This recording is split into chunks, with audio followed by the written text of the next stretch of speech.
Hello, I am Dr. Nidhi Navani. Basically, I am an Ayurvedic physician from KSAC Hospital, Koramangala, Bangalore.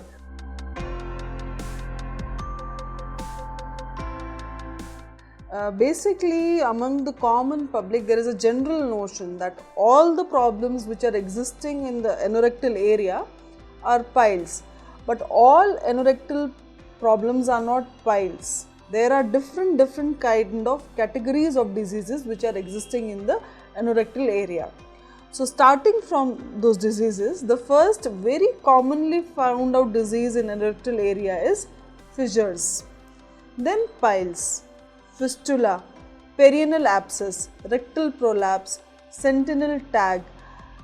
So like this, around there are 7 to 8 common type of diseases which are found in anorectal area, but they are highly different from each other. Even their symptoms, their causes, their treatment highly varies. So generally among the common public, it's a normal notion that that anything which is any problem which is happening in that anorectal region or anal canal, it is piles.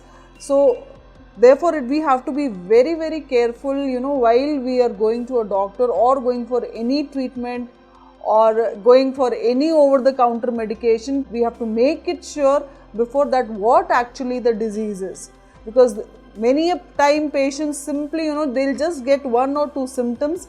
By this immediately they go over to the counter and buy whatever the medicines are there, or through some newspaper ad or some TV ad. There are so many medicines available throughout the market without even a proper consultation with the doctor. With the doctor's advice, they will go buy those medicines, and without even they don't even know at times like whether it's piles or fissure or fistula, what is the disease. Without even knowing that proper disease, they are just going taking on medicines. First of all, we have to be aware that what is the disease actually. Based on the disease, then the treatment should be given. So for all these anorectal problems, if any symptom comes, it is the best way to first go and consult the doctor. As per the doctor advice, please go get the medicines or the treatment, whatever the doctor suggests.